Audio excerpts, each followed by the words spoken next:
presenta wowmx.tv.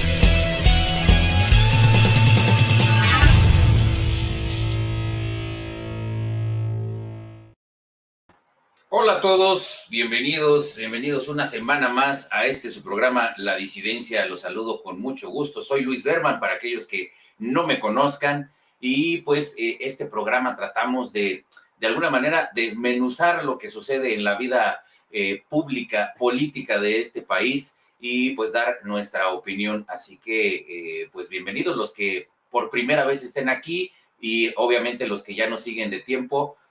Un saludo muy afectuoso.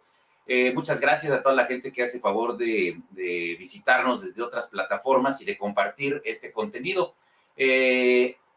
Principalmente un saludo a nuestra casa Wow TV y a nuestros canales hermanos, que es Alterno 180, RIP TV, donde también se transmite este programa. Así como les comento, todas las plataformas que de alguna manera también nos apoyan y difunden este contenido. Entonces, quiero mandar un saludo a las plataformas como Atypical TV, de Carlos Alarraqui, La Parrilla del buen Poncho Vidales, nuestro hermanito, a quien le mandamos un afectuoso saludo, la gente que viene de Redes en Acción, de Revista Panal, de las redes de Marco Levario Turcot, la revista Etcétera, por supuesto, Amado Avendaño y sus 500 noches, Tere Vale y su Rapidín, también mucha gente que nos ha venido a visitar desde allá, La Otra Opinión con Ricardo Alemán, en fin, hay muchas redes que afortunadamente cada vez se unen más a esta comunidad, en donde tratamos de pues dar una opinión, digamos, un poco particular de lo que sucede en este país en cuanto a política se refiere. Así que esta semana vamos a estar hablando de temas bastante interesantes que seguro ustedes también ya traen ahí en el radar. Y pues en el primer bloque vamos a estar hablando acerca de política exterior.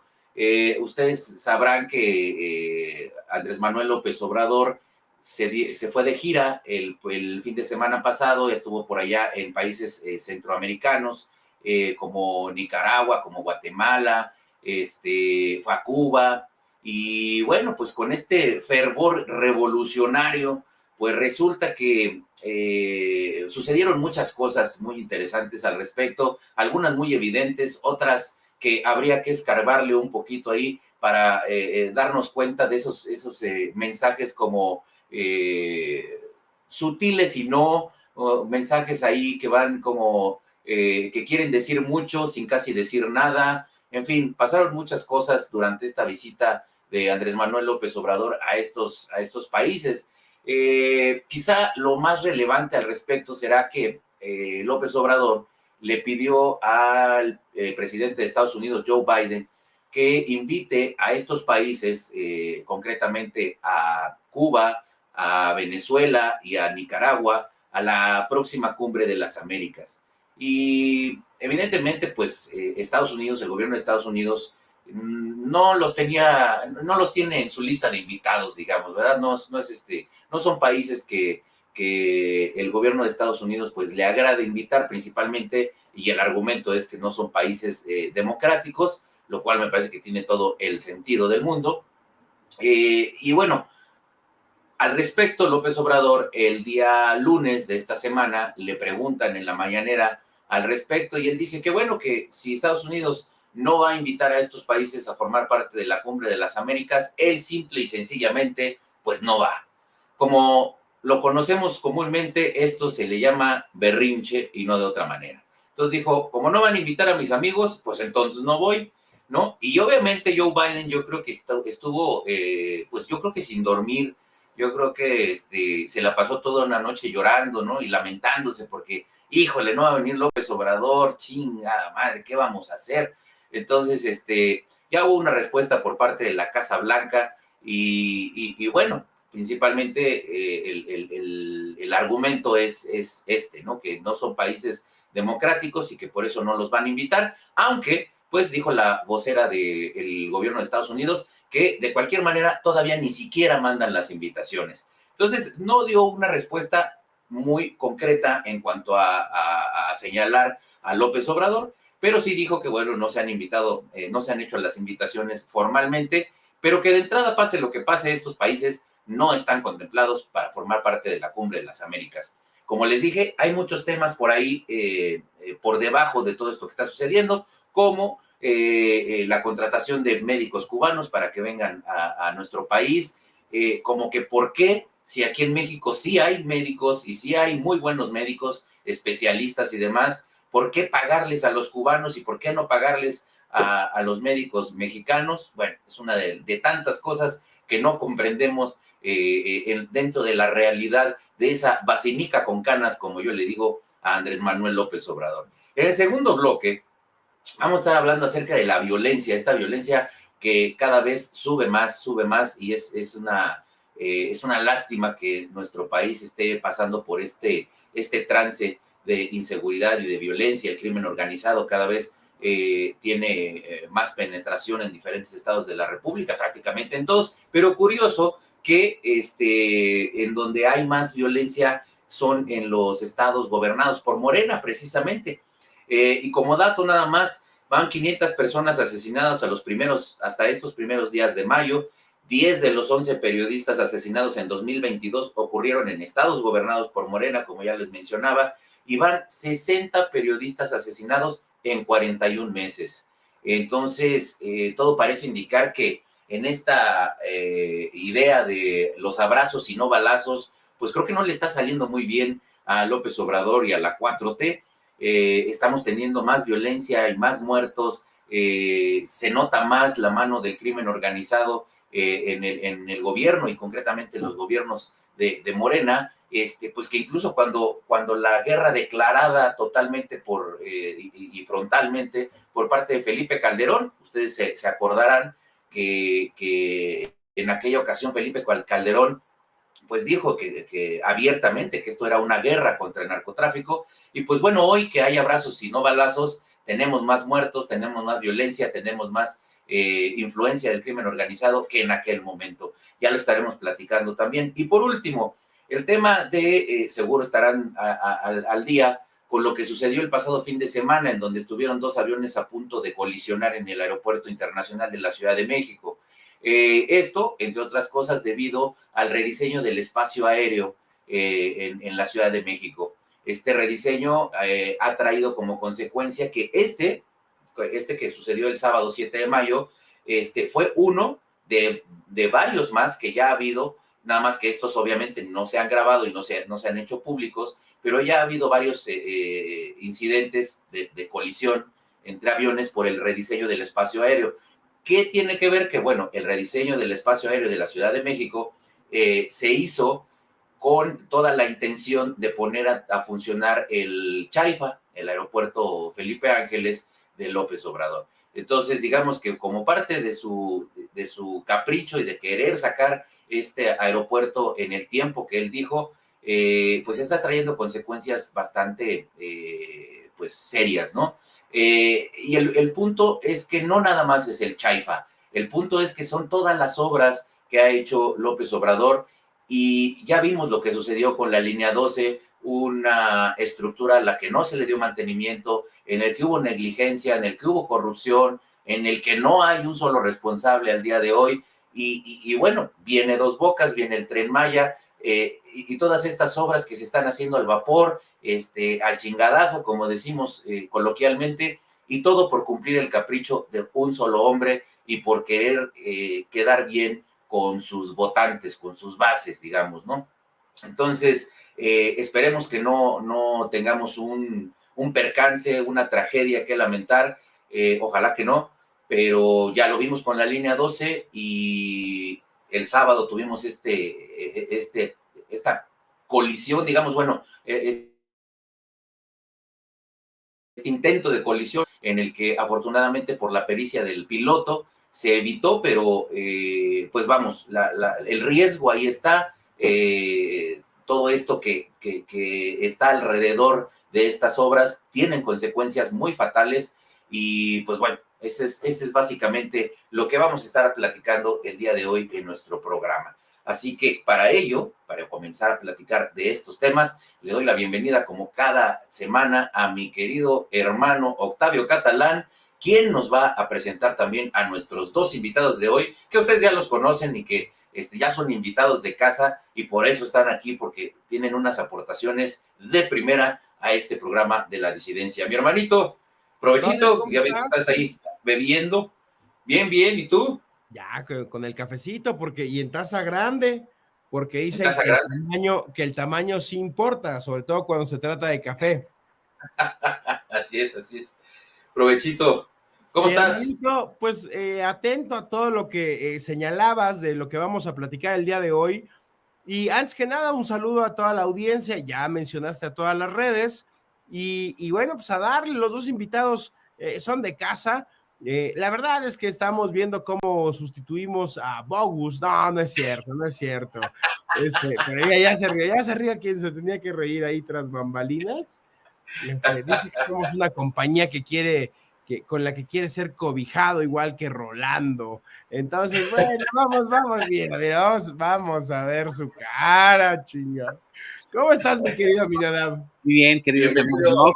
¿Cómo creen que voy a sustituir yo a mi muy buen amigo el Bogus Belgodere, que está en la cena de Grillo de los Marcos? No, yo con mucho gusto como invitado, cuando haya que participar, con el gusto de saludarlos, y pues sí, hay demasiados temas de los que nos urge hablar en estas semanas de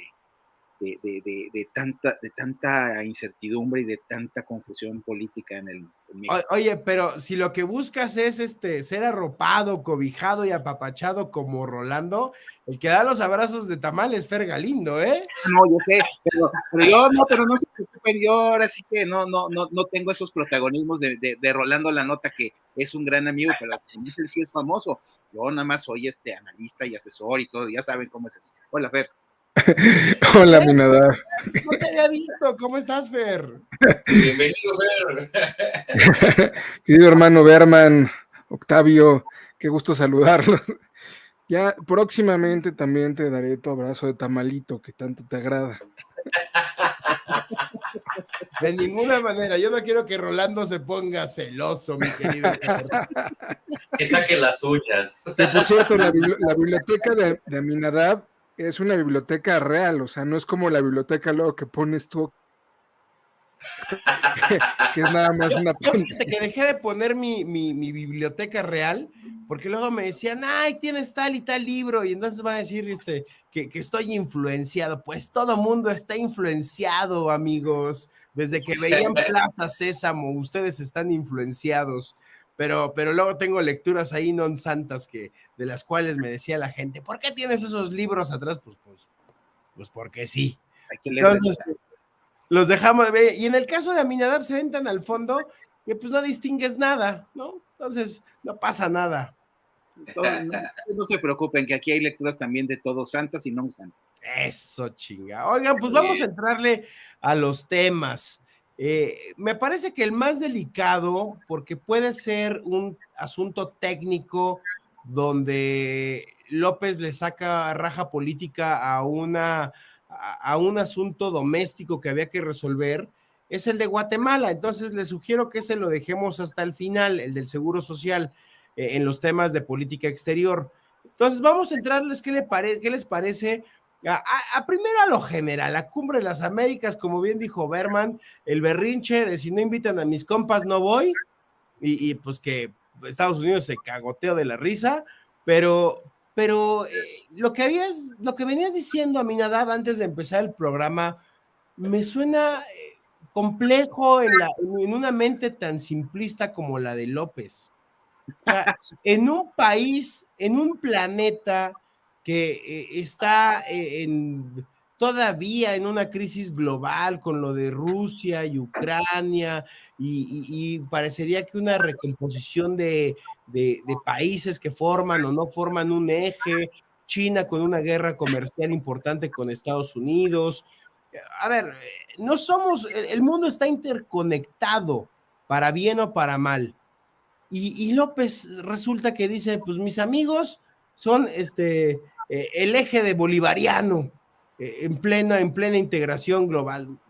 Chingado, yo no sé cuántos mexicanos puedan estar todavía romantizando los asesinatos del Che Guevara o la revolución que se iba a concretar de volada y no sé cuántas décadas de dictadura lleva en Cuba, pero aún los que romantizan semejantes idioteces, pues no creo que quieran ser metidos en el cajón a nivel mundial con Corea del Norte, con Venezuela, vaya, no me parecería coherente en pro de la perspectiva que tenía México de crecimiento y de país y del bienestar de veras. Entonces, Pues sí, vamos a entrarle por ahí, si quieres. mira, yo estoy de acuerdo, pero a ver, ¿ustedes recuerdan cuando empezó este sexenio que nuestro presidente tenía como miedito a salir del país, ¿no? La verdad de las cosas es que no sabíamos que eso era muy bueno, ¿no? Porque ahora que ya está saliendo, pues está haciendo cada desfiguro terrible. Primero, a ver, toda esta gira de Centroamérica primero fue ir a regalar dinero a El Salvador, ir a afiliar guatemaltecos al IMSS, ir a traer médicos cubanos, que ya sabemos que pues, no son médicos, sino que son milicianos y que vienen a adiestrar a las milicias morenistas, y se llevó a los generales a que pues prácticamente no sé qué acuerdos hayan tenido con los militares cubanos. Ustedes recuerdan que en otros casos y en otros países, pues ellos son los que han dirigido desde La Habana la política exterior de Nicaragua, de Granada o la de Venezuela cuando Chávez se fue a atender allá, ¿no? Entonces tú tienes en este caso un tema. Yo no voy a entrar en esos discursos de odio de la traición a la patria, pero a mí me parece que ese tipo de acciones del presidente no fortalecen la soberanía, no fortalecen el interés nacional, son realmente una actitud, como tú bien dices, Octavio, es caprichosa, porque se presta simplemente a toda esta alegoría revolucionaria, supuestamente latinoamericanista, que realmente desde la Revolución Cubana se empezó a difundir por el continente cuando empezaron a exportar. Acuérdate que en Venezuela fue primero el Caracazo y luego después el Che se fue a Bolivia, y toda esa historia que finalmente ha financiado el régimen cubano como parte de las internacionales socialistas de los tiempos de la Guerra Fría y de antes, ¿no? Entonces ahora lo que tienes es una versión nueva auspiciada por el Foro de Sao Paulo, en donde tienen pues esta visión, dijéramos, de estar queriendo resistirse a un mundo en donde supuestamente no tenemos cabida los países latinoamericanos, en donde tenemos que tener nuestra propia identidad. O sea, una serie de cosas y de mitos de una politización de la política exterior que no reconoce cómo es el mundo, que no reconoce cómo es el intercambio, que no reconoce cómo son la defensa de los intereses nacionales o la cooperación internacional, que es lo que se debe en todo caso de buscar, ¿no? Aquí tú ves que cada una de estas cosas tiene, en primer lugar, un beneficio mínimo para México. Yo no veo cuál es el beneficio de lo que hizo el presidente en Centroamérica, y sin embargo, en el otro caso, de lo de la cumbre de estarse peleando con Estados Unidos, yo sí veo un claro perjuicio, porque en ese sentido no se está fortaleciendo una posición de México como socio comercial, como un aliado estratégico de la región.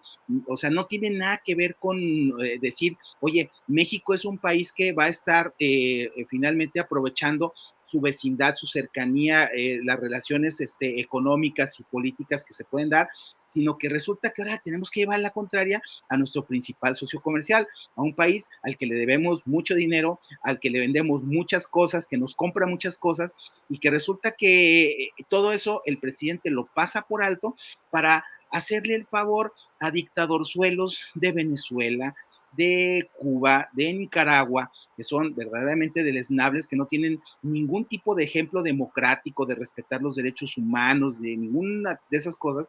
Y ahí es donde yo siento que pues, es una señal de extravío terrible de un presidente que pues está pensando como siempre, a lo mejor está pensando que a lo mejor ya después de que deje de ser presidente va a andar haciendo giras así como este uruguayo, ¿no? Que ya después quería ser así como idolatrado por toda la izquierda latinoamericana y no sé qué, le hacían programas y documentales de viejito. Dices, oye, pues qué triste que llegues a ser presidente de la República para jugar ese papel, ¿no?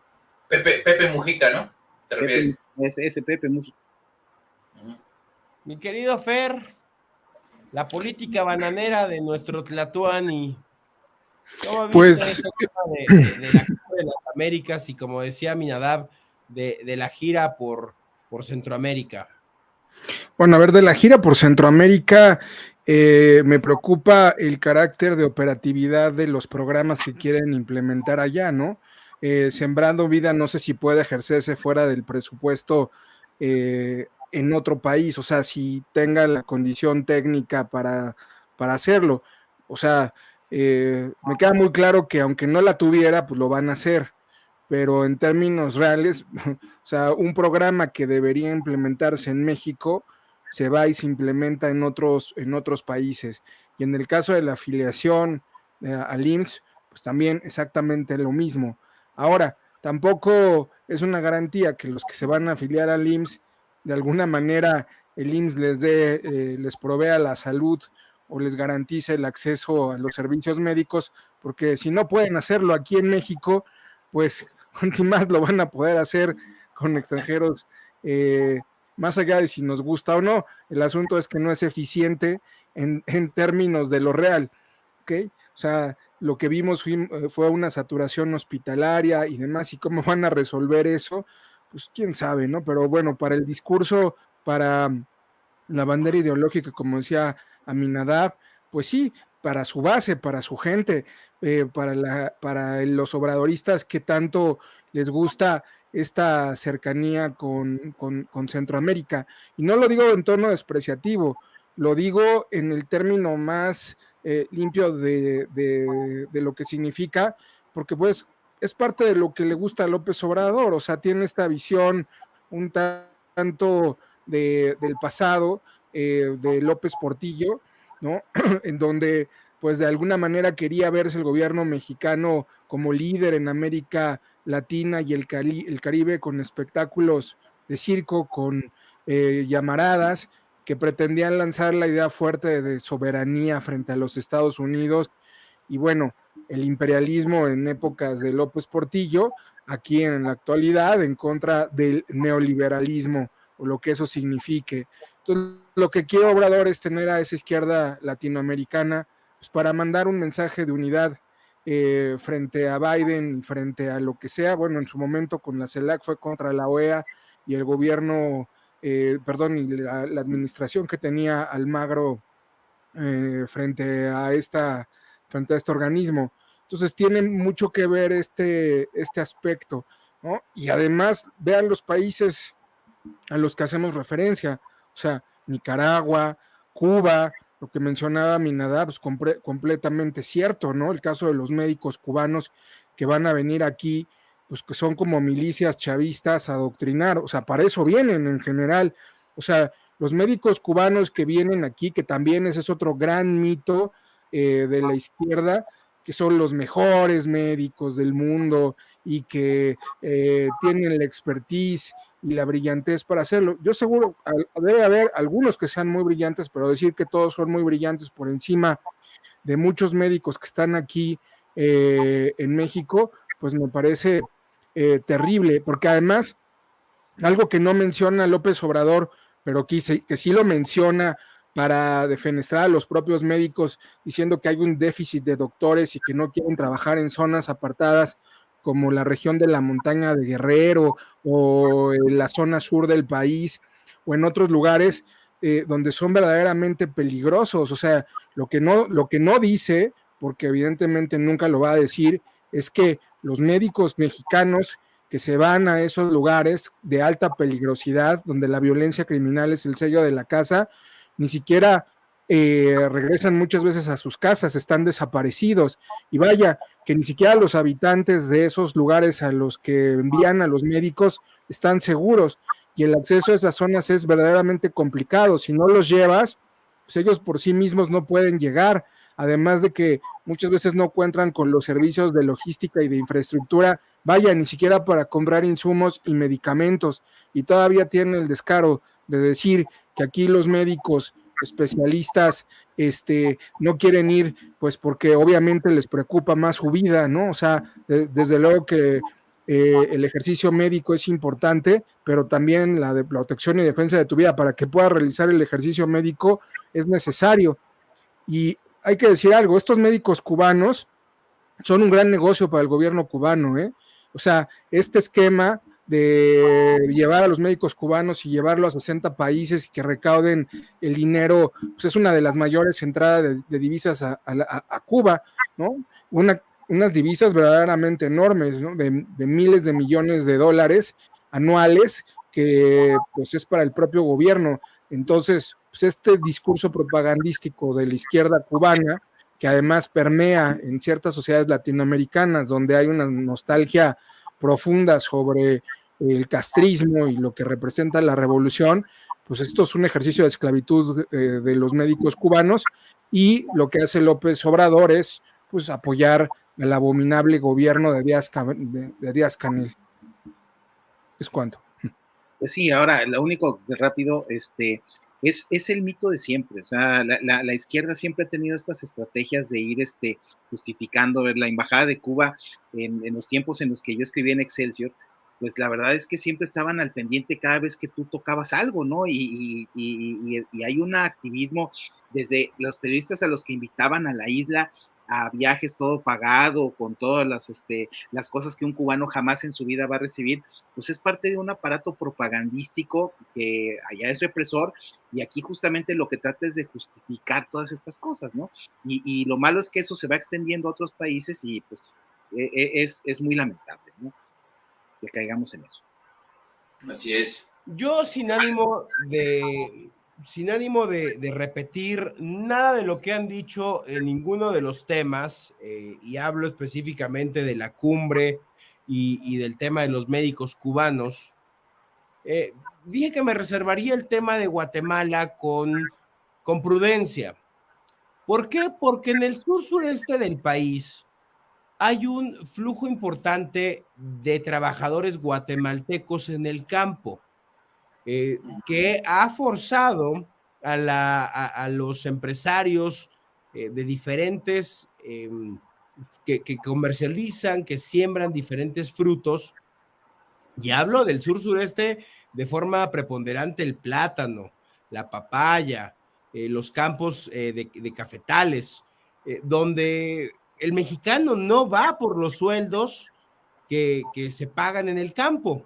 Y entonces vienen pues, agricultores guatemaltecos, exactamente el mismo fenómeno que pasa en la frontera sur de los Estados Unidos, donde el mexicano se va a trabajarle el campo a los norteamericanos porque está bien pagado, sucede en buena parte del sur-sureste.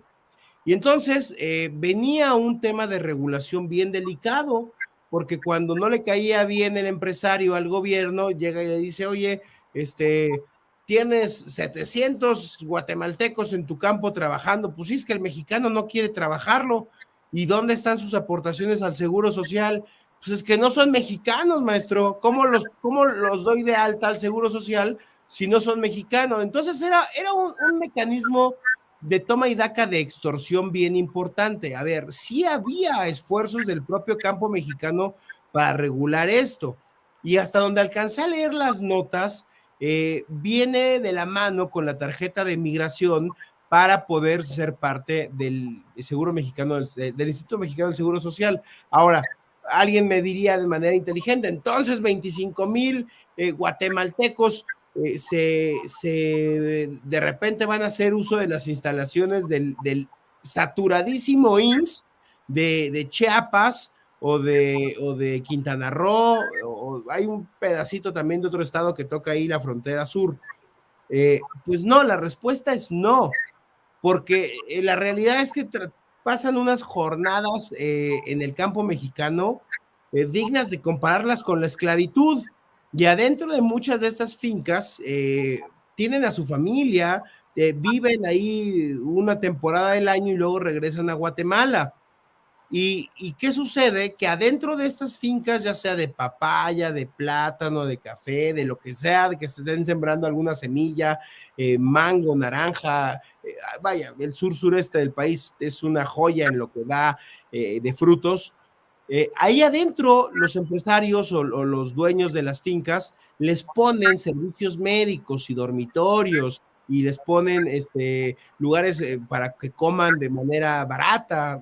Insisto, no quisiera yo comparar esto con una tienda de raya, pero no dista mucho. Y era una circunstancia que había que resolver. Entonces, yo creo que ahí López Obrador está tratando de resolver un tema doméstico, tratando de colgarse una estrella en la gira internacional, cosa que yo creo que hasta se tardó.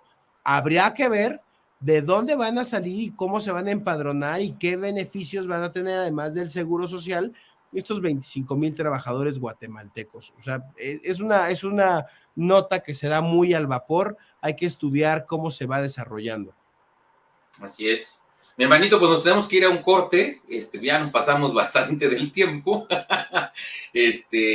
y porque si no, Kenneth nos va a jalar las orejas. Así que, amigos, con eso llegamos al final de este primer bloque. Muchos temas, como les dije al principio, que están por ahí debajo de lo que realmente, de lo que sucedió con esta gira. Y bueno, pues no se olviden en dejarnos sus comentarios. Si algo se nos fue, algo que crean ustedes que es importante, déjenlo aquí abajo en los comentarios y ya lo estaremos comentando en otro programa. Por el momento, vamos a un corte y regresamos para el siguiente bloque de aquí de La Disidencia, donde recuerden, siempre dejamos que hable la libertad. Ya volvemos.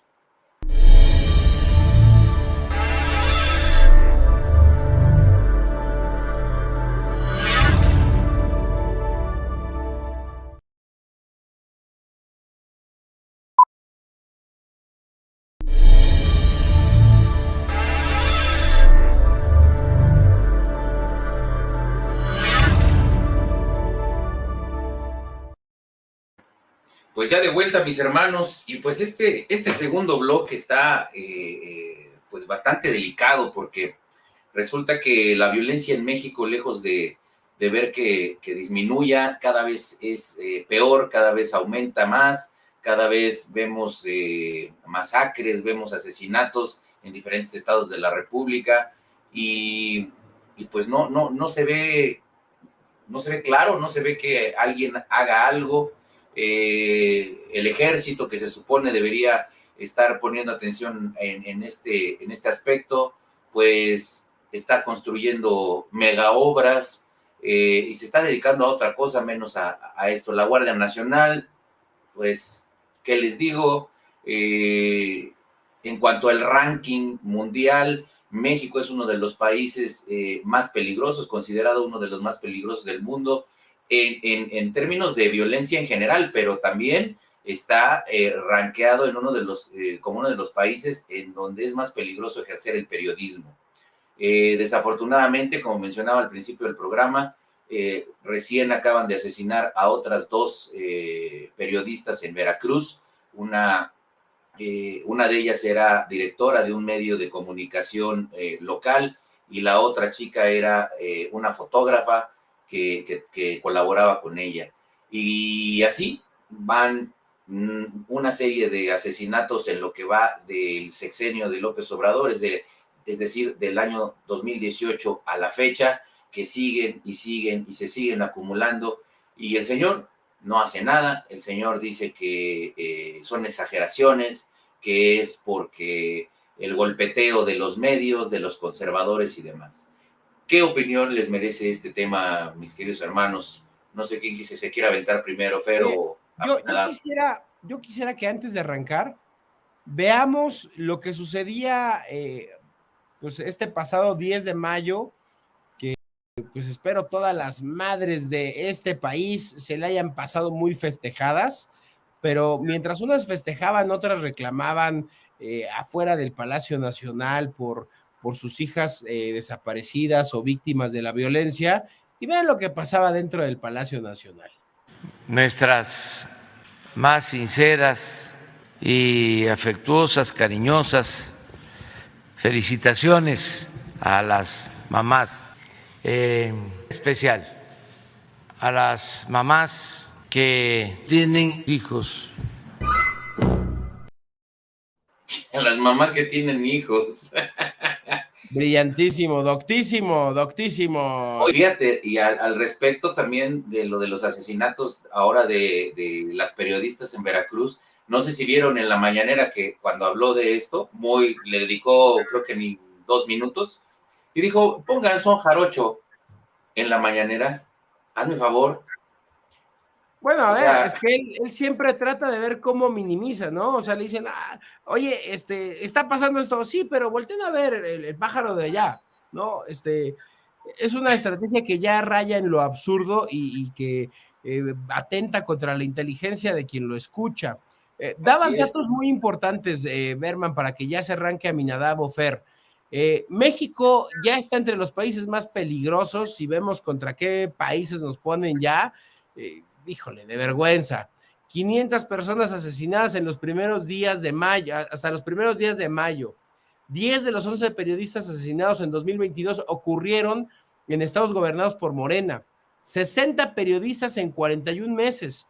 Creció al 100% el número de personas desaparecidas en lo que va la mitad del sexenio contra Peña. Contra Peña a esas alturas llevábamos 13,700 desaparecidos y ahorita vamos en 27,600, agregado a los asesinatos de manera dolosa. O sea, no hay una cifra que sea amigable con los resultados de este gobierno. Dale, mi querido Fer, que esto de la violencia, tú la traes muy, muy en el radar, tú traes mucho el mapa y el pulso. Dale, mi querido Fer. Bueno, vamos rápido para darle paso también a otros temas y a Minadab. A ver, en su informe de 2021, artículo 19, señaló que hay ataques contra la prensa cada 14 horas, con 644 ataques documentados en lo que va del año. En el sexenio, 33 periodistas, creo que Berman dijo otra cifra, probablemente la mía se equivoque, 33 periodistas, 7 en 2021, 8 en 2022 y los que se han sumado, ¿no? Hay una desinformación oficial, hay una estigmatización oficial, hay una violencia contra la prensa. El Estado mexicano está involucrado en la mayoría de las perpetraciones de ataques, de agresiones contra los periodistas. Los temas más vinculados tienen que ver con el registro de la violencia criminal o el registro que hacen los periodistas de la corrupción con la clase política y o bien información que tiene que ver con la clase política o también puede ser una mezcla de todos los demás puntos que he mencionado. Si tú contrastas los años de Obrador y los contrastas con los de Peña Nieto en materia de ataques, vamos a ver que se incrementaron enormemente. Tú tenías en el sexenio de Peña Nieto agresiones de alrededor de, pues, ¿qué te gusta? 1,053, y en el de López Obrador se está yendo casi a 2,000, lo cual es una cantidad bastante considerable si partes de que llegaron en 2018. Entonces, aquí hay una permanente y continua agresión, aunque ellos dicen que hay una enorme libertad de prensa, lo que también hemos visto que existen mecanismos de presión contra los periodistas, pero esto no solamente es privativo de los periodistas, porque estabas mencionando el tema de las madres y el movimiento por nuestros desaparecidos que se manifestó afuera de Palacio Nacional. Bueno, este movimiento por nuestros desaparecidos es un movimiento que ya lleva mucho tiempo, no es nuevo. De hecho, gran parte de la agenda de López Obrador también tomó elementos cuando era candidato del movimiento por nuestros desaparecidos, de movimientos que tenían que ver con agresiones, de movimientos que tenían que ver incluso con desapariciones forzadas, en fin. y lo que ellos dicen, el movimiento por nuestros desaparecidos, que es un movimiento que aglutina distintos colectivos, pues es alrededor de 100,000 desapariciones.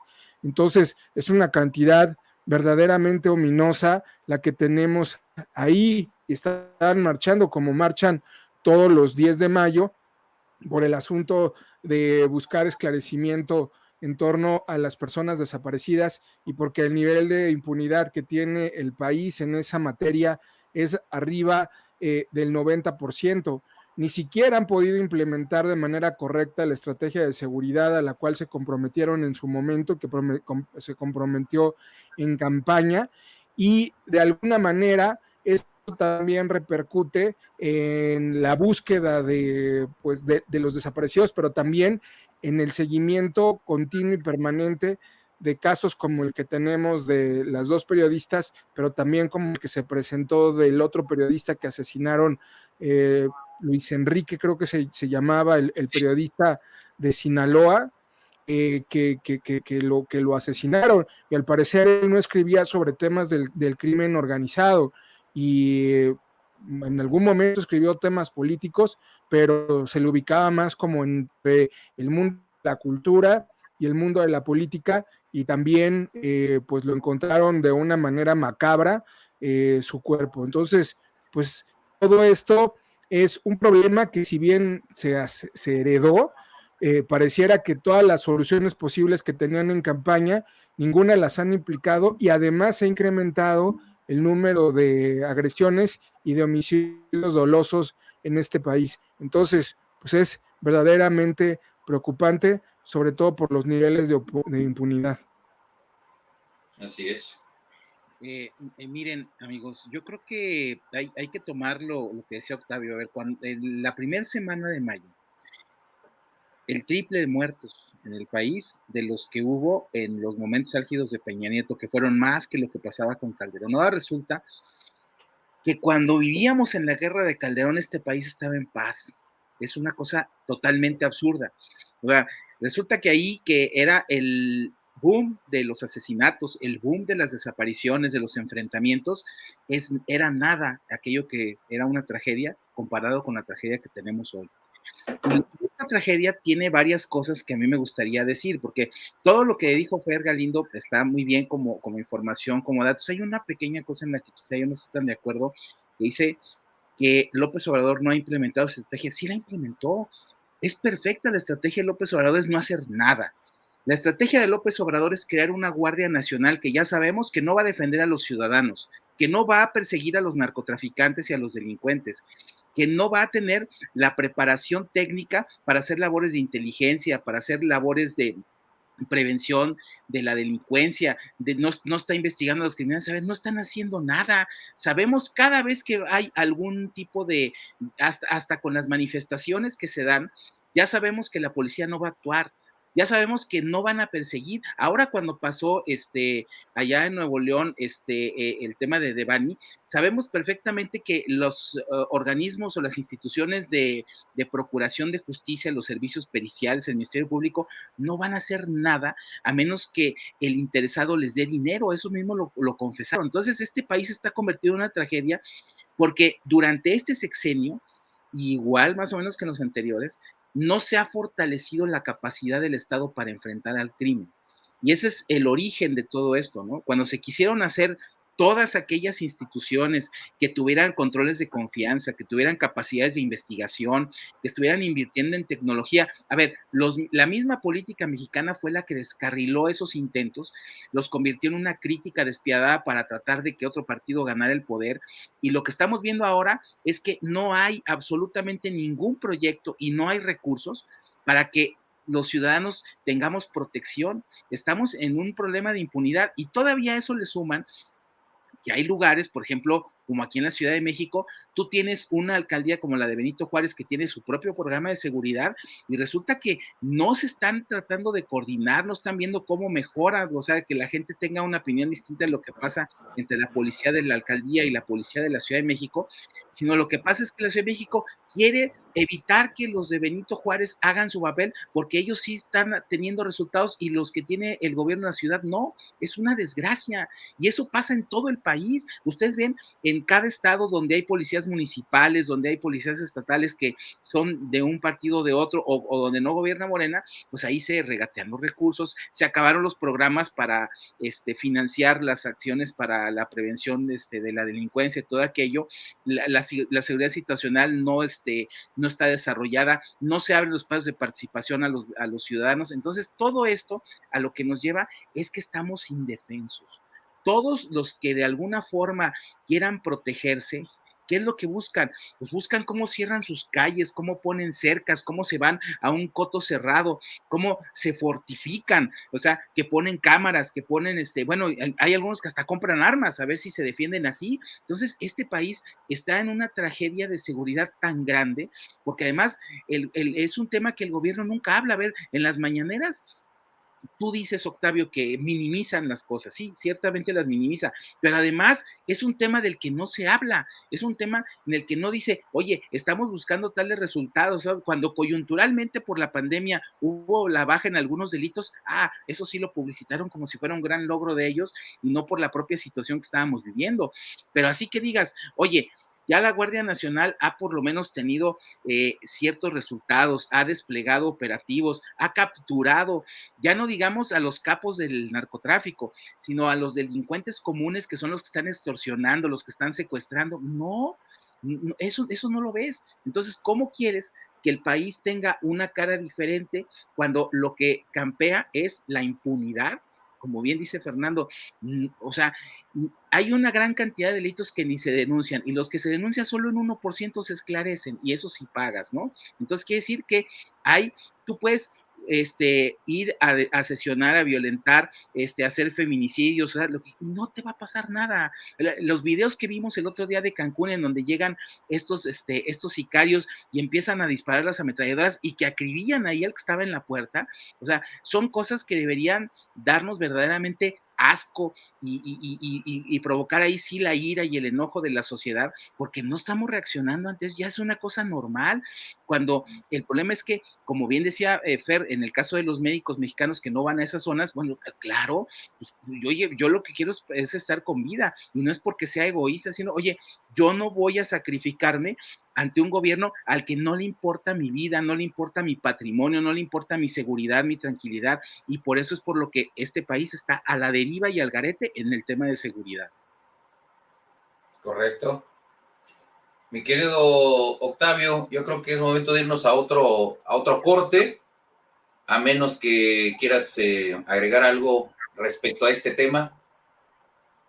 Mira, yo creo que en 5 minutos, en lo que vamos al corte, regresamos y planteamos el siguiente tema, va a ser muy complicado.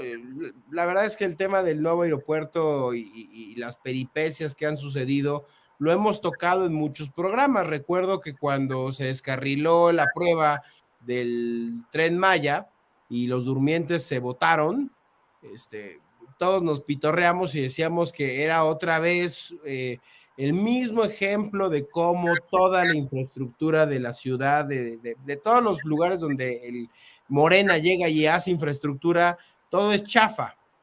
Entonces, mira, yo creo que me parecería importante una reflexión tanto de Aminadab como de Fernando, que a veces la gente nos dice, oigan, ustedes son personas pensantes y algunos de ustedes tienen experiencia en política pública, dejen de quejarse. ¿Qué solución le ven? Y creo que por ahí pudiéramos ir perfilando un cierre de programa, brother, porque yo personalmente no veo condiciones políticas, no veo voluntad política para querer encarar un señor problema. Cuando Felipe Calderón empezó la guerra contra el narcotráfico, cuestionable, por cierto, porque pues, al final del día es un mercado que no había que restringirlo ni atacarlo, sino regularlo. Y empezó la escalada de violencia. Cualquier experto en estos temas decía, va a ser una escalada en espiral ascendente. Es decir, por más que nosotros queramos apaciguar el asunto, nos vamos a tardar, algunos decían hasta 2 o 3 generaciones en bajarle este asunto. yo me aterra pensar que en 30 o 60 años vamos a resolver el problema delincuencial, y lo que decía Aminadab, deberíamos de aterrarnos, de horrorizarnos con las escenas delincuenciales a las que ya nos estamos familiarizando, ver en nuestros celulares, en la televisión, en internet, de cómo llegan y acribillan a seres humanos. Pero ¿qué solución le podemos empezar a encontrar a esto para que nuestros hijos y las siguientes generaciones no estén expuestas a eso, no están expuestas a decir, pues me parece normal si un día un hijo o un integrante de mi familia ya no regresa a casa y es parte de la cifra de los desaparecidos, o bueno, pues falleció en un tiroteo de unas bandas delincuenciales? O sea, me parece muy grave la normalización de esto. ¿Cómo creen, Fer y Aminadab, que vamos a poder darle, pues ya ni siquiera para atrás, un detente, ¿sabes? Hay que tratar de primero frenar esto. 1 minuto y medio, 2 minutos, Aminadab. Mira, yo lo he mencionado en otras ocasiones aquí, que algo que se necesita es que haya una política de Estado en donde todos participen y todos estén de acuerdo y que todos la respalden. Porque mientras no tengamos eso y que todas las políticas públicas se conviertan en un cuestionamiento político electoral, donde un partido quiere hacer fracasar al que tiene el poder para que entonces sí venga otro gobierno, entonces siempre nosotros vamos a estar poniéndonos zancadillas unos a otros. Ahora, quiero hacer una distinción muy clara en esto. En el caso del actual gobierno de Morena, ahí tenemos un problema mucho más grave que tiene que ver con lo que veremos al final. O sea, hay una concepción del poder que está hecha a partir de la improvisación, de una decisión política por encima de una decisión técnica, que está hecha en el sentido de nunca asumir una responsabilidad por los errores que siempre ocurren en una política. A ver, las políticas no son perfectas, hay objetivos que se trazan, estrategias, acciones, pero no siempre dan los resultados, no siempre funcionan, y entonces ellos, en lugar de asumir una responsabilidad y corregir como lo haría una institución seria o como haría un Estado que realmente estuviera al servicio de los ciudadanos, que bueno, se puede equivocar y puede rectificar, pero ellos empiezan a buscar la exculpación, ellos no tienen la culpa de nada, nunca quieren pagar costo político, esconden los informes, hacen todo ese tipo de cosas, porque es la concepción que tienen del poder. Entonces, si no cambiamos la concepción del poder de quienes lleguen en el futuro a ejercer los cargos, entonces vamos a seguir sufriendo esta política que es la que nos ha llevado a que el tema de la seguridad y los de la infraestructura y muchos otros sean una desgracia. Fer, hace algunos años, más de uno hubiera dicho, para acabar con el tema delincuencial y la violencia generalizada, pues mano dura, ¿no? A lo mejor hace falta un militar en el poder. O ya ni eso, o sea, los tienen haciendo aeropuertos y obra civil y refinerías y repartiendo vacunas y administrando bancos y, o sea, ya hasta la credibilidad social en el ejército como aquella institución que pondría orden, esa ya no existe. ¿Qué solución tentativa se te ocurre, Fer? A ver, rápidamente, cuando mencionaba que tenía una estrategia de seguridad que había prometido en su campaña, si tú veías esa estrategia de seguridad, estaba basada en segmentar distintas zonas del país en regiones. Esas regiones, como 150, habían sido clasificadas de mayor violencia. Y esas regiones iban a estar representadas bajo esquemas de cooperación entre el modelo que querían implementar y la gente que estaba en los municipios.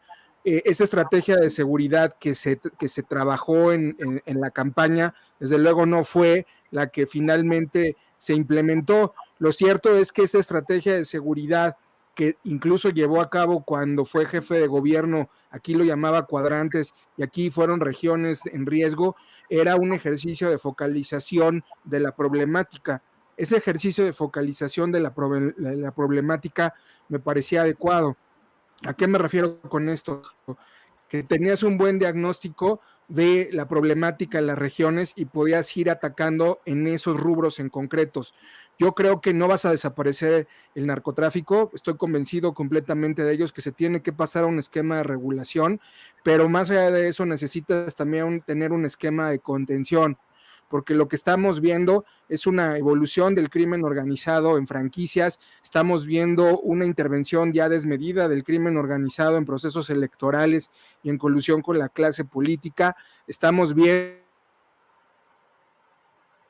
una presión desde la presidencia para que los militares de alguna manera se replieguen, a pesar de que muchos de ellos son renuentes a hacerlo y que quieren actuar, pero también estamos enfrentándonos a una situación en donde cuando actúan no lo hacen con toda la expertise ni la capacitación que se requiere, porque la improvisación, como dice Aminadab, con la que se constituyó la Guardia Nacional, es a todas luces visible.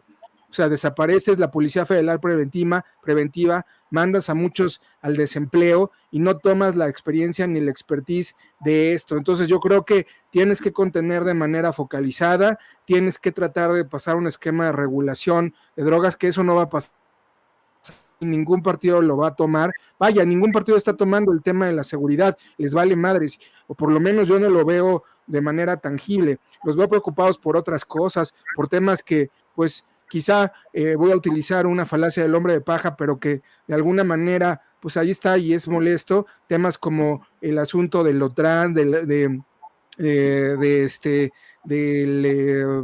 las cuestiones lésbico y demás, y estos son los temas que me parecen relevantes.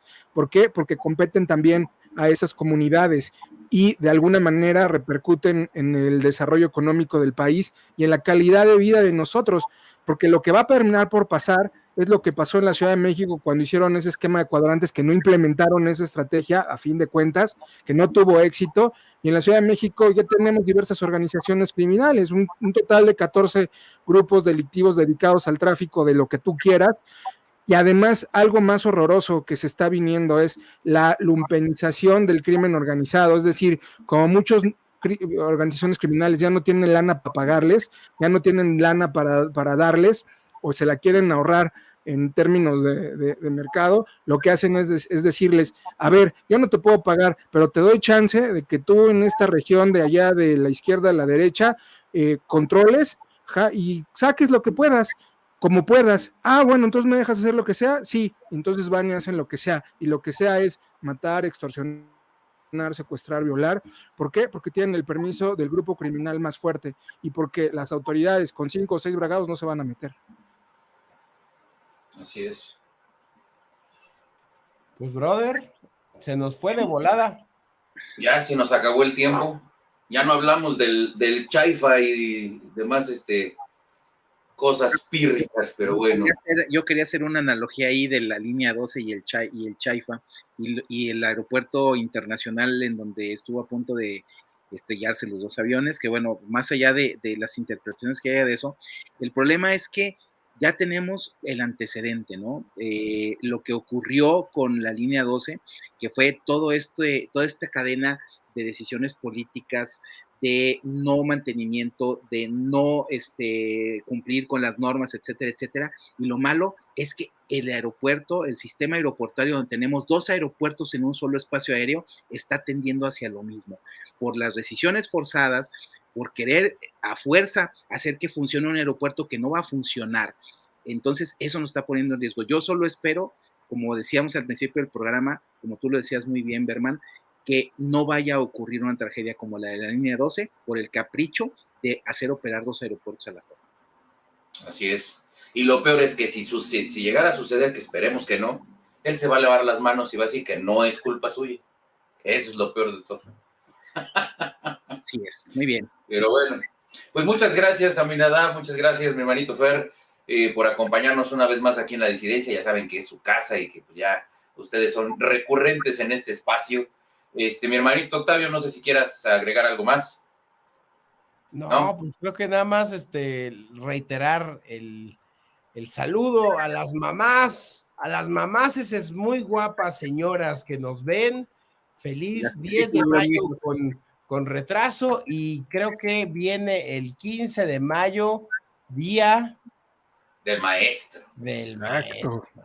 Así es, así es que pásenla bonito todos los maestros y Ya eduquen nada a más, sus chimpanchairos.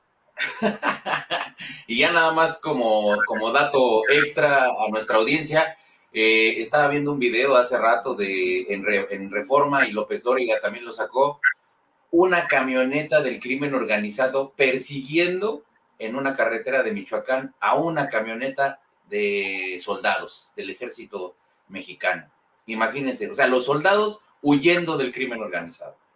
En fin, pues así las cosas en este México lindo y qué herido. Muchas gracias, querida audiencia, por dedicarnos tiempo y poner atención aquí un poco a la disidencia. Nos vemos la próxima semana en otra emisión más. Recuerden dejar sus comentarios, suscribirse, darle like, presionar la campanita para recibir las notificaciones cada que subimos nuevo contenido. Y pues de verdad estamos muy agradecidos con ustedes. Déjenos sus comentarios, sugerencias, opiniones y demás, que las tomamos en cuenta para futuros programas. Así que, pues muchas gracias. Esto fue todo por hoy aquí en La Disidencia. Nos vemos la próxima semana y que pasen un bonito, pues ya prácticamente fin de semana. Hasta la próxima.